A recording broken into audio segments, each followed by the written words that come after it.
Hi guys, it is your favorite Los Angeles realtor, India Minette, and I am back with another super informative video. Of course, they all are. But no, all jokes aside, this video is about the program that everyone wants to know so much about. I've actually been getting like a lot of feedback personally just about the program Dream for All and what is it, like what are the requirements, what are the details, and all that. So that's what this video was for. So, I got you. But anyways, yes, so the Dream for All program, I'm going to keep this very short and sweet and just right to the point. So the Dream for All program is actually a program that's offered by Cal FHA, or what that stands for is the California Housing Finance Agency. And pretty much like that's the agency that comes out with a lot of the programs, of course, that you may use for like first time home buyers and things like that, that lenders may actually want to use and take advantage of for their clients. And of course, as realtors too, we always like to help our clients out if they qualify for any of them, or at least see if they qualify. But anyways, the Dream for All, what's that about? So the Dream for All program is when Cal FHA they're pretty much going to be going through kind of like almost like a raffle process this year.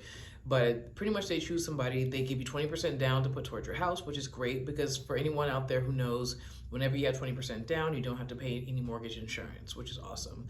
That can add an extra, like $300-400 probably to your mortgage for some people, depending on how much the mortgage insurance is. So again, if you have 20% down or more whenever you purchase a home, for those of you who didn't know, you actually are not required to have that. You still can have it, but it's not required. Whereas anything less than 20% down, it is required up until you pay off 20% or more of your house. So yeah, so that's what that's about. So that's, of course, the people who are behind it, Cal FHA, and that's what the program is. Now, I know you're asking, what are the details? What are the requirements? Got you. Say less. So as far as that goes, I actually did take a course on this, and I actually did write down a lot of handy notes I'm going to be sharing with you guys for this video. But yeah, so the first note is actually going to be what's considered like a shared appreciation loan. So the shared appreciation loan is pretty much something that is exactly like how it sounds. It is a loan, so it's not something that Cal FHA is just giving you. So it's not like a loan where, oh, you stay in your house for this many years, you don't have to pay it back. No, you still have to pay it back, so let's just get that clear. You do have to pay it back. And then the shared appreciation part, so that pretty much means that, because for the Dream for All program, that particular program, you don't have to pay it back until 5 years after you're already in your home. So the shared appreciation is, of course, again, like it sounds, whatever appreciation you have within those 5 years, you go ahead and put a percentage of that back toward the program as far as the loan they give you. So for example, easiest way to explain it. Let's say you buy a house out here, $500,000, right? Let's say they give you 20% down, so you're really only financing what, like 400, something like of that. You're financing like $100,000. Yeah, so 400,000. So that's how much you're actually going to be paying the mortgage for, because of course they're footing the bill for 20% of that 500,000. And then after 5 years of you being in at home, you're going to have to pay back not only that 100,000 that they gave you for the Dream for All program, but also let's say your house now is worth, instead of 500,000, is worth like 650,000. So 2.5% of that 650 will also go on top of the loan to be paid back, and then of course whatever's left over is yours just to keep for however long you're in that home. So that's how that works. And if you have any questions about that, definitely feel free to email me. I know some of this can sound a little confusing if you're not used to like dealing with, I guess, like housing at all. If you've never purchased a house or if you've never looked into it, it can sound a little confusing, but I'm trying my best to explain it clearly. But if you have any questions, definitely feel free to email me. So that's first things first. That's what that the program is, shared appreciation loan. That's 20% of whatever the purchase price is. And then how the loan works. So again, it's going to be 20%. There is going to be a cap. Now, last year they came out with this program. It was gone in literally 11 days. But also a lot of people were taking advantage of the program last year too. Like you had some people that already had 20% to put down on a home. Like for example, there were people who were trying to buy $1 million houses. They already had 20% to put down on those $1 million houses, but they were also using this program as well. Because, sorry, just a little side note. The program gives a certain amount of money, and then once the money runs out is when the program is over. But back to my story. There are people who were trying to buy $1 million houses. They already had 20% to put down, but then they would try to go to the program to get an additional 20% down, which some people actually were approved for because they didn't have that many restrictions last year with it. So some people were still getting that. So that's 40% down that they were putting on $1 million home. So you can imagine how cheap that was. You can imagine how cheap that made the home. So this year they've done a lot of things different just to be able to make it fair for the people who generally don't have A lot are really any income to put down toward a house, but they might still be like, in a good position, like they have good credit, they've been out to their job for a while, they can afford the monthly. People like that who generally just cannot, for whatever reason, save the 20% for whatever house they're trying to buy. They're trying to get it to those people, right? So again, 20% down. The cap is going to be $150,000 toward the house, or 20%, whichever one's greater. But they're not going to pay now more than $150,000 because, like I said before, last year people were trying to buy $1 million+ houses and still get that 20%, and they didn't really have a cap or restrictions on it last year. This year they do. The cap is $150,000 or 20%, whichever one's greater. And then also, the maximum you can put down is 5%. With this program, luckily you don't have to come out of pocket anything. If you're coming to the table with nothing to put down, that's fine. You can still, of course, qualify for it if you meet the other qualifications. But the maximum that they're allowing people to put down of their own money is 5%. So if you have more than 5% to put down, they do not want you to put that down. Okay? Also, minimum, let me see here. Sorry. Must be used with... Okay, so this also must be used with a conventional loan. So there are many different types of loans out there. So you have like FHA, VA loans, things like that. This one has to be used with conventional. And for those of you who are not familiar with conventional loans, you can always contact your a lender. And also, in my last video, I actually did have a lender on here, so you can also contact her. Her name is Elizabeth. Definitely hit up Elizabeth if you have any questions too, or if you have your own lender you're working with, go ahead and contact them as well, and they can tell you more about the differences between the loans. And then also, let me see. So it cannot be combined with any other home program. So if you're already looking into being qualified for another like home down payment program, this cannot be used in conjunction with that. So it's either one or the other. And let me see here.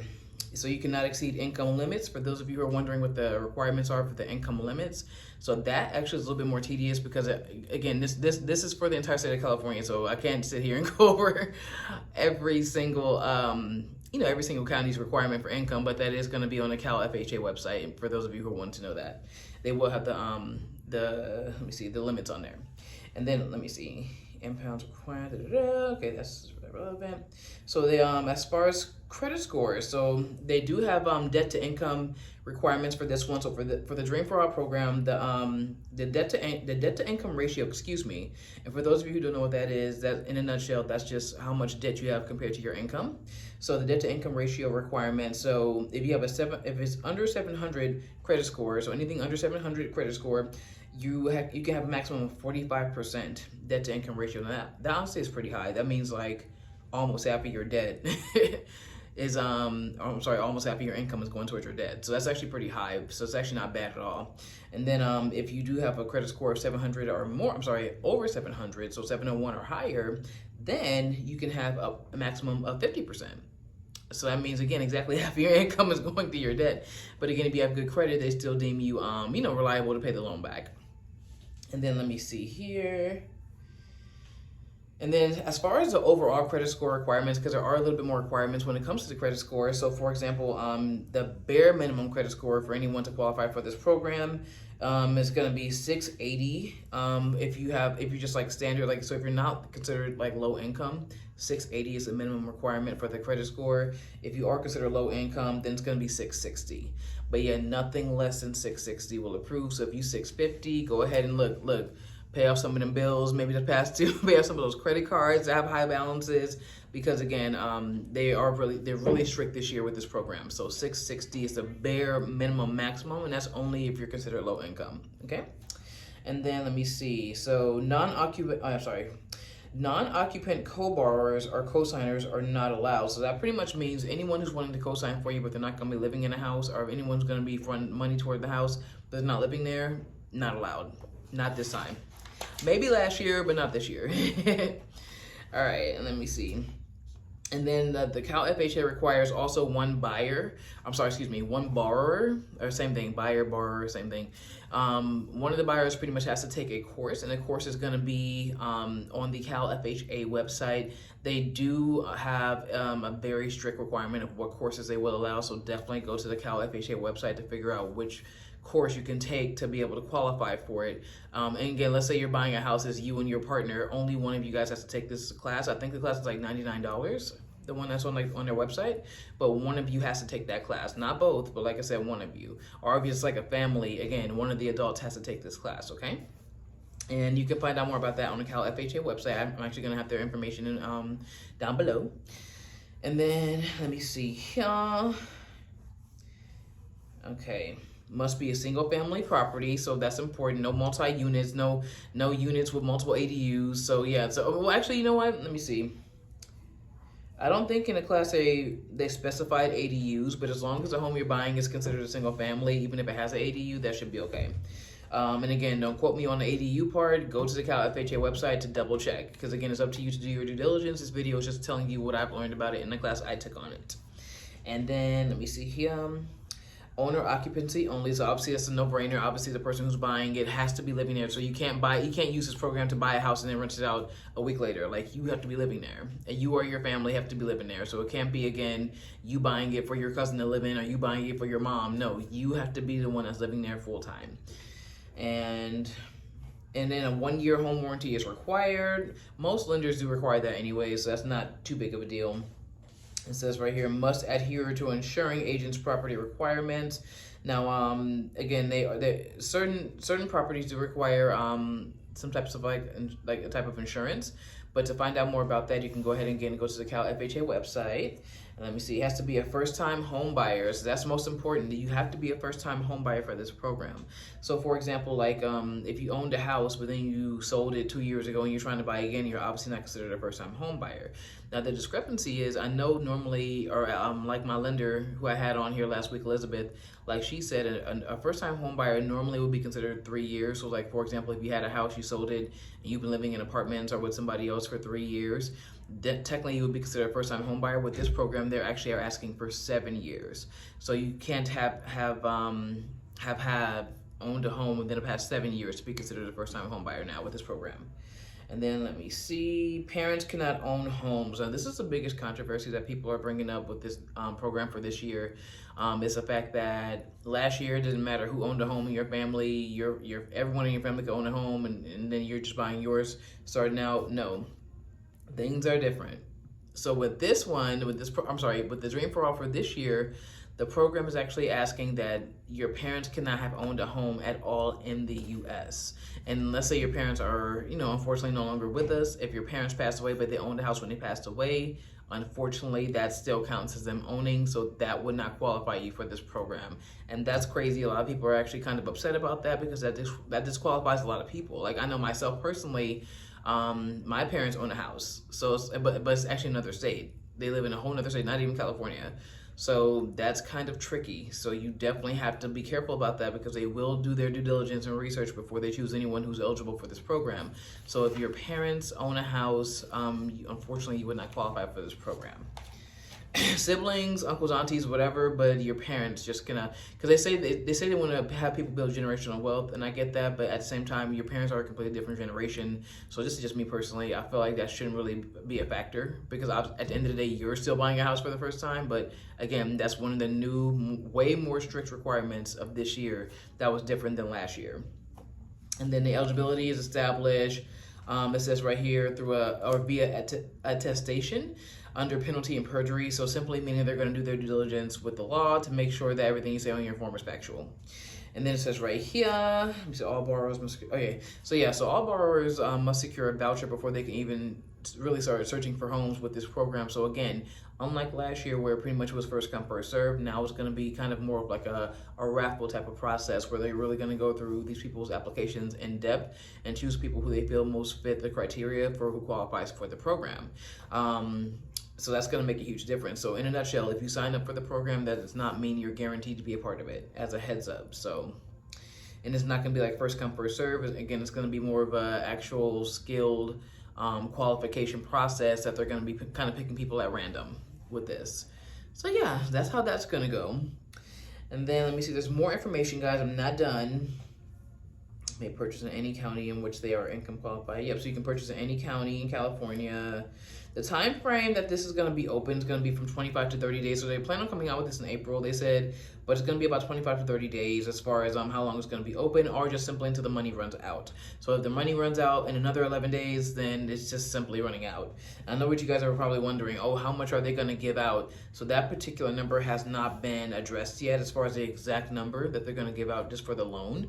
However, yeah, they're going to be coming out with that very shortly. So I'll probably have like an update on that very soon, but there is no exact amount or an exact number that they've came out with yet, at least, of how much the loan's going to be for everybody to be able to choose from. And then let me see here. And then again, just going back into how the loan works, it's going to be what's called a silent loan, or really it will act like a lien on the home that you purchase. So for example, once you go ahead and take advantage of this let's say you're chosen and you take advantage of this program, it's going to be like a lien on your house. If you don't pay it back, you're going to have a hard time selling it because it's going to be a lien on your house until it's paid back. But again, the payback is more so going to be out of the how do I say this? I guess simply equity. It's going to be paid back from the equity of your house. So again, if you after 5 years, if your house, again, let's use the example I used before. If you buy a $500,000 house now, they give you $100,000, which is 20% of that. Down, you pay that back in 5 years. So again, if your house is valued at $650, Illinois, in California, it'll probably be like $850 in like 2 years from now. So let's just say hypothetically, your house is like valued at like, let's just say $750. Your house is valued at $750 5 years down the line. Here in California, you pay $500 for it. Out of that $750, you're gonna pay back the $100,000 plus 2.5% of that of that additional $250 that your house went up since you bought it. So again, difference between 500 and 750 is 250. So 2.5% is going to be the shared appreciation. That's what I spoke about at the beginning of this video, the shared appreciation cost. So you're going to pay 2.5% of that 250 difference hypothetically, and then $100,000 that they originally gave you. That's how much you're going to pay back. So you can do the math just depending on whichever or however much the house is that you buy. You go ahead and do that math based off of that. And then the good thing is they did say that the loans that are paid back, they usually do end up putting right back in the program. So I'm not sure how long this program has been around for. They probably have been doing this for years. Hey, I don't know. I have no idea. But in a nutshell, that's what they said that the funds are more so going to be used for. It's just to go back, obviously, to paying your loan off. And then, of course, the appreciation cost more so is going to go back to being able to even fund the program to give first-time home buyers an opportunity who may not have a lot to put down. And then, let me see. And here's the kicker, though. I know you guys are probably wondering, okay, India, with this shared appreciation, what if your house actually ends up going down in cost, or I'm sorry, excuse me. What if your house actually ends up going down as opposed to going up in appreciation? So here's the thing, you still have to pay that loan back. So if they give you $100,000 for a $500,000 house, but let's just say in 5 years your house is still only worth $500,000 because of whatever reason, you still are responsible for the $100,000. However, there's obviously not going to be any appreciation cost to pay back because your house didn't appreciate. Or let's say it only goes up $50,000. So in 5 years, your house is worth now $550 for whatever reason, which is super low for 5 years. But hypothetically, if your house only goes up by $50,000 in 5 years, then of course you're only going to be paying appreciation out of that $50,000, and then you still have to pay, of course, the $100,000 loan back. So that's how that's going to go. So even if you're going to be upside down for a little bit, that's something you have to consider as a possibility, depending on the house you're trying to buy and where you're trying to buy at. So definitely choose your neighborhoods wisely. You obviously always want to choose somewhere where you know the cost is going to go up, as opposed to a neighborhood that's kind of iffy, where it's kind of like turning around, not in a good way, and you're probably like, oh, you know, I wonder if my house will be valued the same in 5 years or more. That's something you need to consider when you go ahead and purchase. That's why it's always best for you as your buyer, or you as a buyer, to go ahead and do your own due diligence when it comes to purchasing your first home. And let me see. Yeah, that's pretty much it, guys. Yeah, I told you guys all the basics. Again, so just in a nutshell, yeah, like they're way more strict this year. Your parents cannot own a home.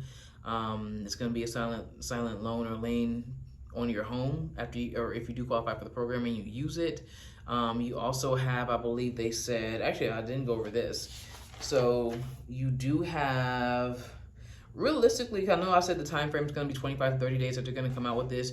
Normally whenever you get approved for a loan, you typically have up to 60 to 90 days to use that loan before you have to go and reapply for a new one.